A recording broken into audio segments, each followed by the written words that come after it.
Jai Hind aspirants, I Ruby Thakur welcome you to the SSB Crack Exams channel and I'm here with a new topic and आज का जो topic है that is related to the Shanghai Cooperation Organization.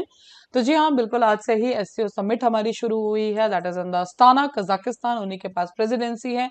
Bharat की तरफ से गए हैं हमारे एस जयशंकर जी. तो चलिए जानेंगे पूरे वीडियो लेक्चर में कि इस बार प्राइम मिनिस्टर मोदी जी खुद क्यों नहीं गए और एससीओ की जो बेसिक चीजें क्यों इसको बनाया गया था और इस पर्टिकुलर टाइम पे जो हमारा मेन एम है उसके ऊपर बात की जाएगी.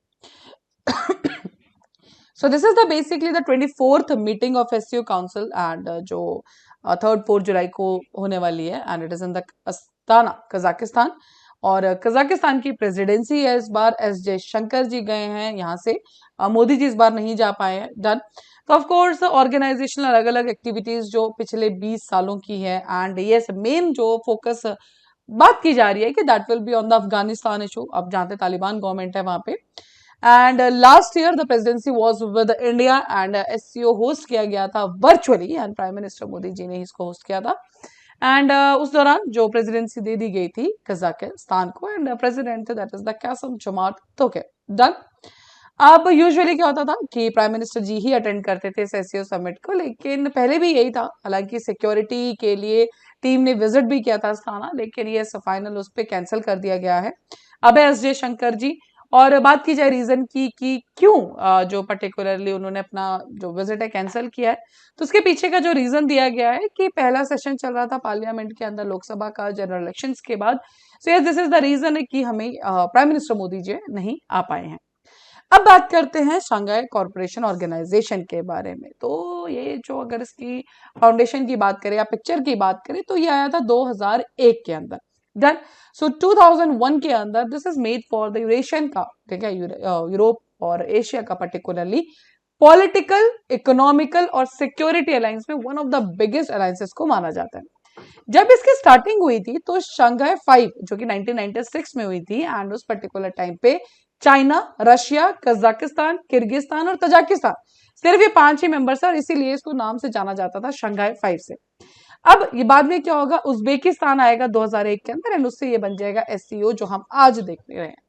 देन वर्ल्ड का लार्जेस्ट रीजनल ऑर्गेनाइजेशन है, जैसे कि मैंने आपको बताया. तो 80% यूरेशिया को कवर करता है और इसमें 40% जो है ग्लोबल पॉपुलेशन है हमारी. डन. इंडिया और पाकिस्तान ने ज्वाइन किया है 2017 के अंदर, ईरान ने ज्वाइन किया है 2023 के अंदर और बहुत सारी ऐसी कंट्रीज हैं जो इसके ऑब्जर्वर जो या डायलॉग पार्टनर्स इसमें हमें देखने को मिलते हैं. सो फाइनल अगर आज की बात करें तो जो परमानेंट मेंबर्स में तो आप ये देख सकते हैं रशिया है, चाइना है, तजाकिस्तान है, उज्बेकिस्तान है, पाकिस्तान है, इंडिया है, Kyrgyzstan, Iran and the China and Kazakhstan. So these are the permanent members. तो जो 5 से स्टार्ट हुआ था जब इसका नाम था शंघाई 5, अब आज जो बना है that is the SCO Shanghai corporation organisation. तो these are all the members of this particular organisation. Um क्या ऑफ कोर्स बात की जाए कि जितने भी हमारे मेंबर स्टेट्स हैं उनके बीच में एक रीजनल स्टेबिलिटी रहे, टेररिज्म के ऊपर काम किया जाएगा, सेपरेटिज्म के ऊपर काम किया जाएगा, एक्सट्रीमिज्म, इकोनॉमिक कॉर्पोरेशन, हर एक चीज के ऊपर इसके अंदर काम जाएगा एंड ये सारे के सारे प्रिंसिपल्स इसमें आउटलाइन भी है. एक दूसरे जो भी जितने भी मेंबर स्टेट्स हैं उनके आपस में म्यूचुअल जो सोवरेनिटी आपको उसको रिस्पेक्ट करना है. इंटरनल अफेयर्स की किसी भी देश का अंदर क्या चल रहा है उसके अंदर आपको वहां पे इंटरफेयर नहीं करना. तो ये सारे एक बेसिक से जो आइडियाज हैं इसके अंदर ना. अगर बात करें शंघाई कॉर्पोरेशन ऑर्गेनाइजेशन की तो इसकी 2 परमानेंट बॉडीज हैं. एक तो रहेगा SCO secretariat and other one is the RATS जो कि है regional anti terrorist structure.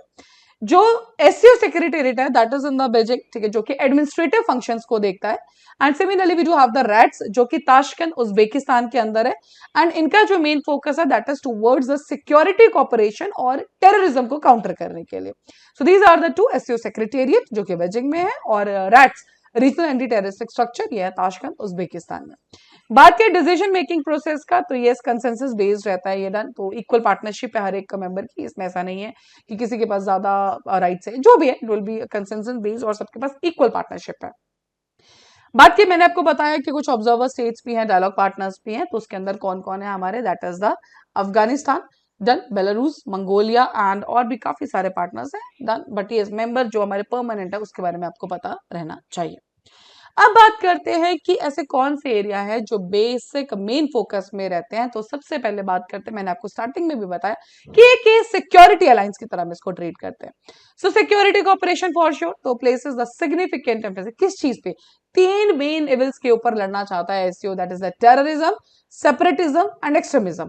And इसी रीजन की वजह से जो एससीओ के हमारे मेंबर स्टेट्स है उनके बीच में joint military exercises, intelligence sharing, कुछ भी ऐसा कोई डाटा इन्फॉर्मेशन मिलती है तो उसमें शेयरिंग देखने को मिलती है, कोऑर्डिनेट मिलजुल के जो एक्शंस लिए जाते हैं टेररिज्म के अंदर। सो ये जो काफी अच्छा प्लेटफॉर्म सर्व करता है एससीओ।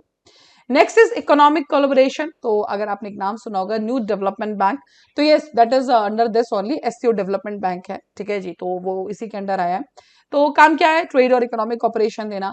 फ्री ट्रेड एरियाज भी प्रपोज किए गए हैं अलग अलग मेंबर स्टेट्स, मतलब आपस में सब स्टेट्स के अंदर कि ऐसा अगर इसमें से कोई काम करना चाहे तो there are the free trade areas, because we all know जब भी कोई भी हम अलायंस की बात करते हैं, व्हाटएवर द रीजन इज, किसी भी चीज के लिए फॉर्म किया गया है, economy is very very important. Done.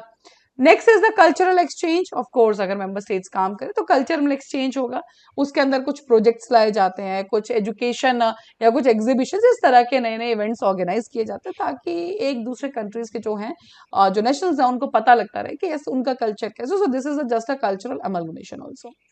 Now this was a basic thing, but yes, now we are talking about the SCO and India. India का SCO के साथ बात किया जाए तो क्या रिश्ता है। प्राइम मिनिस्टर मोदी जी ने एक टर्म दी है, that is the secure SCO। और बात करें फुल फॉर्म की तो आप राइट हैंड साइड में देख सकते हैं, that is the security, economy, connectivity, unity, respect and the environment.